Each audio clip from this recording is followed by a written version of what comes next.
फिर अगली रात को राजकुमारी जब सो रही होती है, तभी वह अचानक एक राक्षसी में परिवर्तित हो जाती है और वह राजमहल से बाहर गांव में जाती है।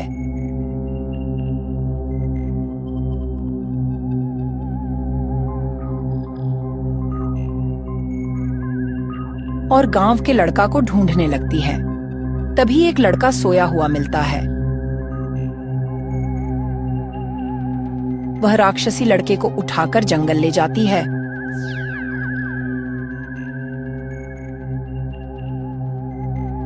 और मार देती है।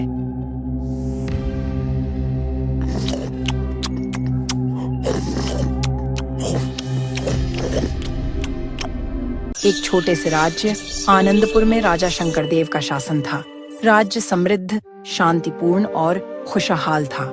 राजा न्यायप्रिय और प्रजापालक थे। उनकी एकमात्र पुत्री राजकुमारी माया थी। वह सुंदर और बुद्धिमान और साहसी थी। आनंदपुर के लोग अपनी राजकुमारी से अत्यधिक प्रेम करते थे। लेकिन एक दिन एक भयावह घटना हो जाती है। राजकुमारी माया का 18वां जन्मदिन मनाया जा रहा था। सभी राजकुमार, मंत्री और प्रजाजन उत्सव में शामिल थे। खुशियों से महल गूंज रहा था। माया ने अपने पिता से कहा, पिताजी, आज का दिन कितना सुंदर है। मैं आपकी आभारी हूँ कि आपने इतना भव्य उत्सव रखे हैं। आप दुनिया का सबसे अच्छे पिता हैं। बेटी, तुम्हारी खुशी ही मेरी खुशी है। तुम्हारी माँ को इस दुनिया से गए कई वर्ष हो गया। अब मेरा है ही कौन। मैं तुम्हें हमेशा खुश देखना चाहता हूँ और तुम्हारा भविष्य उज्जवल करने के लिए मैं हर कोशिश करूँगा। दोनों बातें कर ही रहे थे कि तभी उसी समय एक तांत्रिक ने अचानक महल में प्रवेश किया। सभी लोग चौंक गए। राजा ने क्रोधित होकर कहा, तुम यहाँ कैसे आए? तुम्हें एक बार में बात समझ नहीं आती क्या? तुम्हें तो धक्के मारकर राज्य से बाहर निकाला गया था ना। क्यों तुम हमेशा सभी को परेशान करते रहते हो? अगर तुमने अब नहीं माना तो मैं तुम्हारे मुंह पर काला रंग और चूना लगाकर पूरे राज्य में घुमाऊंगा। राजन, तुमने मुझे अपमानित किया, मेरे ज्ञान का मजाक उड़ाया। इसका परिणाम तुम्हें भुगतना पड़ेगा। अब मैं तुम्हें और तुम्हारे राज्य को श्राप देता हूँ। तुम्हें हमारे राज्य से क्या वैर है? क्यों हमें नुकसान पहुँचाना चाहते हो? अगर तुमने हमारे राज्य को जरा भी नुकसान पहुँचाया तो तुम्हें सूली पर चढ़वा दूंगी। राजकुमारी की इतनी बात सुनकर तांत्रिक और क्रोधित हो जाता है और तांत्रिक राजकुमारी को देखकर बोलता है, हे राजकुमारी, तुम जिस अकड़ में बोल रही हो वह तुम्हारे लिए अच्छा नहीं है। जा, मैं तुझे श्राप देता हूँ कि तुम्हारी सुंदरता तुम्हारे लिए अभिशाप बन जाएगी। जब तुम 19 वर्ष की हो जाओगी तो तुम्हारा रूप राक्षसी में बदल जाएगा और पूरा राज्य अंधकार में डूब जाएगा। नहीं नहीं, ये नहीं हो सकता। हे तांत्रिक, तुम ऐसा मत करो। मैं तुम्हारे आगे हाथ जोड़ता हूँ कि तुम मेरी प्यारी बेटी को श्राप मत दो। राजा तांत्रिक के सामने बहुत गिड़गिड़ाते हैं। तभी तांत्रिक वहाँ से गायब हो जाता है। ये सब देखकर सभी सन्न हो जाते हैं और महल में सन्नाटा छा जाता है। उत्सव का माहौल अचानक उदासी में बदल गया।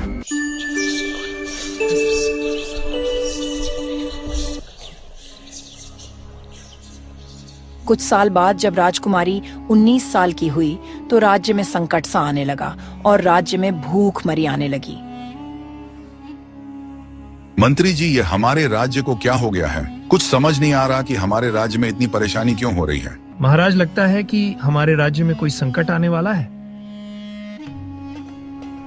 फिर अगली रात को राजकुमारी जब सो रही होती है, तभी वह अचानक एक राक्षसी में परिवर्तित हो जाती है और वह राजमहल से बाहर गांव में जाती है।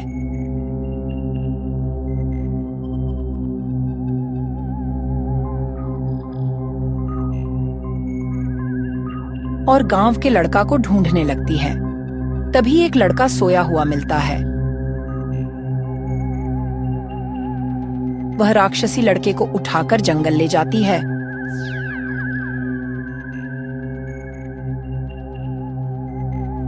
और मार देती है।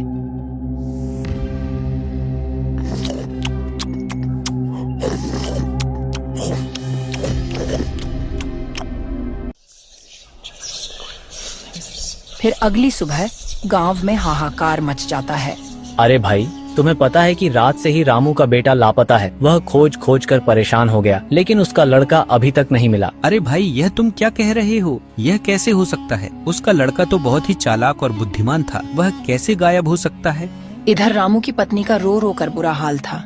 सुनिए जी, आप कुछ करते क्यों नहीं? हमारा इतना अच्छा बेटा पता नहीं कहाँ गायब हो गया। आप जल्दी से खोजिए उसे। अरे भगवान, मैं क्या करूं? मैं तो बहुत उसे खोजने का प्रयास किया, लेकिन उसका पता नहीं चल पा रहा है। पता नहीं हमारे साथ क्या बुरा होने वाला है। इसी तरह गांव में हलचल मची थी। फिर अगली रात को राजकुमारी फिर से राक्षसी बन जाती है और फिर गांव में जाती है।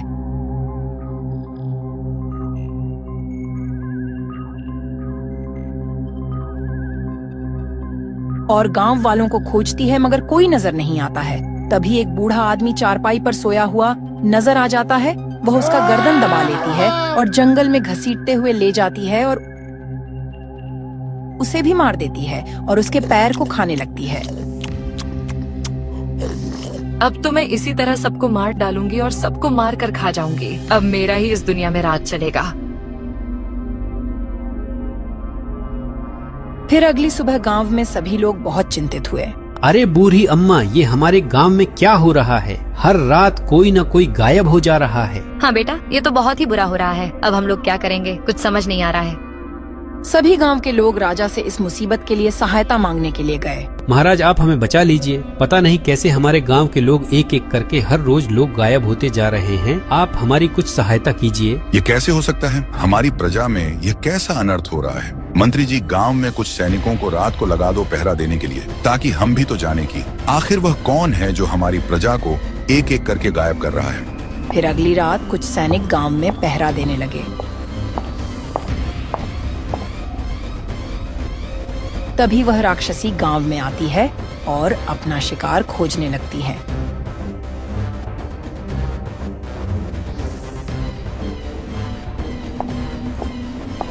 तभी वह एक सैनिक को देख लेती है और सैनिक को मार देती है। यह सब एक दूसरा सैनिक छुपकर देख रहा होता है।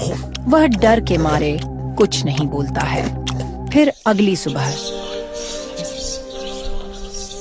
महाराज, अनर्थ हो गया। रात को एक राक्षसी आई और हमारे एक सैनिक को मार दी। वही राक्षसी सभी गांव वालों को मार रही है। नहीं नहीं, यह कैसे हो सकता है? हमारे राज्य में राक्षसी का प्रवेश, यह क्या अनर्थ हो गया? जल्द से जल्द उसे पकड़ने का इंतजाम किया जाए और हमारे राजमहल पे भी सैनिक तैनात किया जाए। फिर अगली रात को राजकुमारी अपने कमरे में सो रही थी कि तभी वह अचानक राक्षसी में परिवर्तित हो जाती है और राजमहल से बाहर जाने लगती है।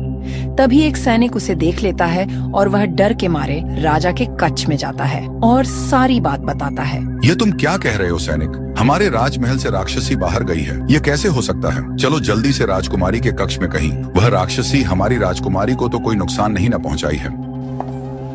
फिर वह दोनों राजकुमारी के कक्ष में जाते हैं। वह लोग देखते हैं कि राजकुमारी अपने कक्ष में नहीं थी। राजा यह देखकर बहुत चिंतित हुआ।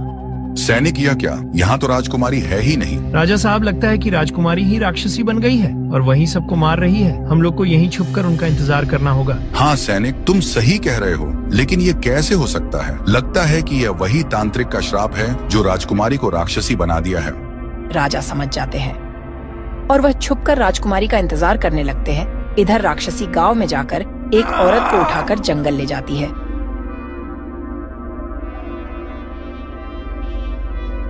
और उसे भी मार देती है और कुछ देर में महल वापस आती है और अपने कक्ष में चली जाती है। यह सब राजा और मंत्री छुपकर देख रहे होते हैं।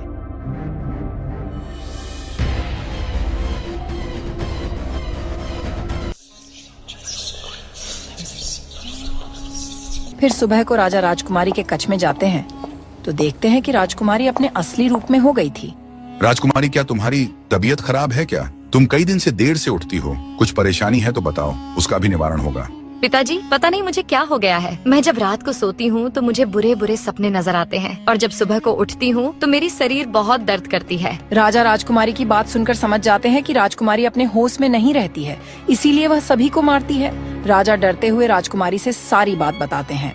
पुत्री, मैं तुम्हें बहुत ही दुखी के साथ कहता हूँ कि तुम एक राक्षसी बन गई हो और तुम ही गांव के लोग को मार रही हो और यह बात तुम्हें पता नहीं चल पा रही है, क्योंकि तुम रात को ही राक्षसी बनती हो और गांव वालों को मारकर वापस अपने कक्ष में चली जाती हो। फिर सुबह को तुम असली रूप में हो जाती हो, इसीलिए तुम्हें पता नहीं चल पाता है। पिताजी, आप ये क्या कह रहे हैं? यह कैसे हो सकता है? मैं तो बिल्कुल सही हूँ। पुत्री, तुम रात को एक राक्षसी में परिवर्तित हो जाती हो और गांव में जाकर सभी गांव वालों को मारती हो। पिताजी, आखिर मैं राक्षसी कैसे बन जाती हूँ? पुत्री, तुम्हें जो तांत्रिक ने श्राप दिया था उसी का श्राप लग गया है तुम्हें। राजा अपने राजगद्दी पर बैठकर सभी लोग को सारी बात सच सच बताते हैं। यह सब बात सुनकर सभी लोग बहुत चिंतित हुए।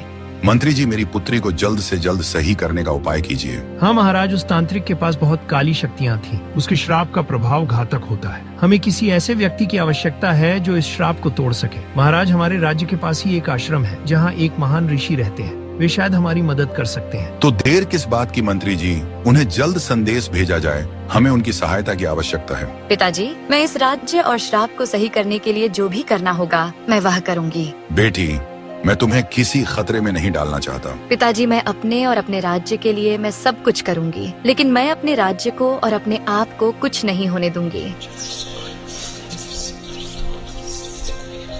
अगले दिन ऋषि महाराज ने राजमहल पहुँचे।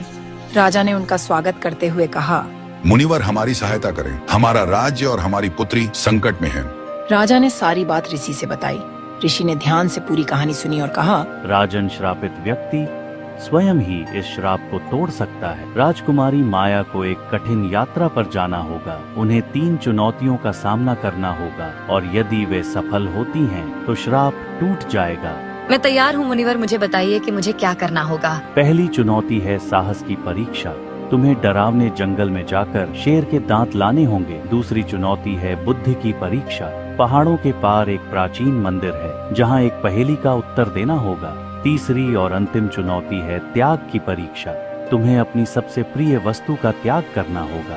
बेटी, ये बहुत जोखिम भरा है। क्या तुम यह कर पाओगी? पिताजी, मैं अपने और अपने राज्य के लिए यह सब करूँगी। तो ठीक है राजकुमारी, मैं तुम्हें एक शक्ति देता हूँ कि तुम जब तक श्राप से मुक्त नहीं होती तब तक तुम राक्षसी नहीं बनोगी। लेकिन यह शक्ति केवल 5 दिन तक ही रहेगा। अगर तुम यह काम 5 दिन में पूरा नहीं करोगी तो तुम फिर से राक्षसी बन जाओगी और हमेशा हमेशा के लिए राक्षसी बनी रहोगी। नहीं नहीं ऋषि मुनि महाराज, मैं इसे पूरा करूँगी।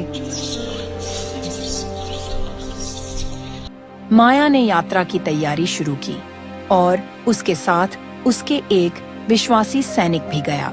वह दोनों जंगल में प्रवेश किए। डरावना जंगल घने पेड़ों और खतरनाक जानवरों से भरा जंगल था।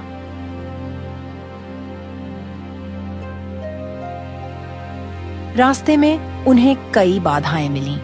राजकुमारी साहिबा, हम सावधानी से आगे बढ़ेंगे। शेर का गुफा इस जंगल के मध्य में है। हमें तैयार रहना होगा। अचानक एक विशाल भालू ने उन पर हमला किया। सैनिक ने भाला से भालू को घायल कर दिया और वह भाग गया। यह राह बहुत खतरनाक है। हमें जल्दी से अपनी मंजिल की तलाश करनी होगी। वह दोनों आखिरकार शेर के गुफा तक पहुँचे। शेर वहाँ मौजूद नहीं था। माया ने साहस करके शेर के गुफा में प्रवेश किया। वहाँ उसे शेर के कुछ दांत मिले। माया ने कहा, हमें पहली मंजिल मिल गई। चलो जल्दी से बाहर निकला जाए। लेकिन तभी शेर वापस आ गया और दहाड़ते हुए उनके सामने खड़ा हो गया। सैनिक ने भाला उठाई, लेकिन माया ने उसे मना किया। नहीं नहीं, हमें हिंसा से नहीं, बुद्धि से काम लेना होगा। माया ने शेर की आंखों में देखते हुए कहा, हे महान शेर, हम तुम्हारा सम्मान करते हैं। हम एक श्राप को तोड़ने के लिए तुम्हारे दांत ले रहे थे। कृपया हमें अनुमति दें कि हम आगे का सफर कर सके। शेर ने कुछ पल तक राजकुमारी को देखा, फिर शांत होकर वहाँ से चला गया। सैनिक ने आश्चर्य से कहा, यह तो चमत्कार है। आपके साहस और दया ने शेर को भी प्रभावित किया। साहस और सम्मान से हम किसी भी बाधा को पार कर सकते हैं। फिर वह दोनों दूसरी चुनौती के लिए निकल जाते हैं।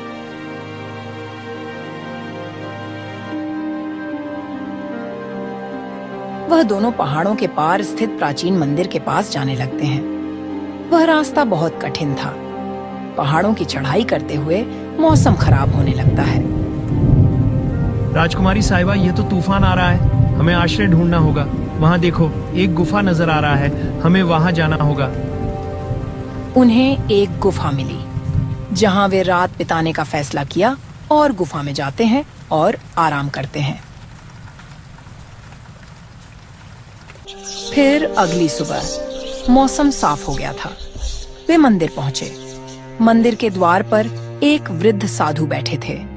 वह साधु ने कहा, हे पुत्री, जो यहाँ आते हैं उन्हें पहेली का उत्तर देना होता है। क्या तुम तैयार हो? तो ठीक है। वह क्या है जो हमेशा आगे बढ़ता है लेकिन कभी लौट कर नहीं आता? माया ने कुछ देर सोचा, फिर कहा, महाराज, आपके प्रश्न का उत्तर है समय। समय ही एक ऐसी चीज है कि वह वापस नहीं आती है। सही उत्तर। तुमने बुद्धि की परीक्षा पास कर ली है, अंदर जाओ। वह दोनों मंदिर के अंदर जाते हैं। उन्हें एक प्राचीन ग्रंथ मिला जो श्राप को तोड़ने में सहायक हो सकता था। सैनिक ने ग्रंथ को देखकर कहा, यह हमें सही मार्ग दिखाएगा। हमें इसे ध्यान से पढ़ना होगा। इसमें श्राप को तोड़ने की विधि है। दोनों चुनौती पार करने के बाद अब अंतिम चुनौती थी जो त्याग की थी। अब राजकुमारी को अपनी सबसे प्रिय वस्तु का त्याग करना था। मेरे लिए सबसे प्रिय क्या है सैनिक? मुझे कुछ समझ नहीं आ रहा। आप तो बहुत दिन से हमारे सैनिक हो। क्या तुम्हें कुछ समझ आ रहा है कि मेरे लिए सबसे प्रिय वस्तु क्या है? राजकुमारी साहिबा, आपके पास वह हार है जो तुम्हारी माँ ने तुम्हें बचपन में दिया था। वह हार उसकी माँ की अंतिम निशानी थी। राजकुमारी साहिबा, त्याग आसान नहीं होता, लेकिन यह हमारे लक्ष्य के लिए आवश्यक है। अगर मेरे इस त्याग से श्राप टूट सकता है तो मैं इसके लिए तैयार हूँ। उसने हार को एक वेदी पर रखा। अचानक एक तेज प्रकाश फैला और एक दिव्य आवाज आई, तुमने त्याग, साहस और बुद्धि का परिचय दिया है। अब तुम्हारा श्राप टूट गया है। अब तुम और तुम्हारे राज्य के लोग सुखी रहेंगे। माया ने राहत की सांस ली और सैनिक ने उससे कहा, राजकुमारी साहिबा, आपने महान कार्य किया है। हमें आप पर गर्व है। अब राजकुमारी का श्राप टूट चुका था। राजकुमारी और सैनिक आनंदपुर वापस लौटते हैं।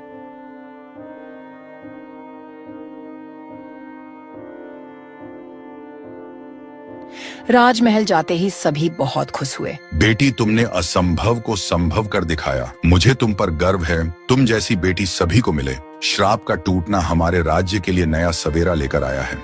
उसी समय तांत्रिक वशिष्ठ महल में प्रकट हुए, लेकिन इस बार उनके चेहरे पर पछतावा था। राजन, मुझे अपनी गलती का एहसास हो गया है। मैं अपनी शक्ति के अहंकार में था। माया के त्याग और साहस ने मेरी आंखें खोल दी हैं। मैं क्षमा मांगता हूँ। तांत्रिक, तुम्हारे कर्मों से हमारा राज्य संकट में पड़ गया था, लेकिन यदि तुम्हें सच में पछतावा है तो हम तुम्हें एक मौका दे सकते हैं। धन्यवाद महाराज। मैं अपने ज्ञान का उपयोग अब लोगों की भलाई के लिए करूँगा। समय बीतता गया। आनंदपुर में फिर से शांति और समृद्धि लौट आई। लोग खुश रहने लगे।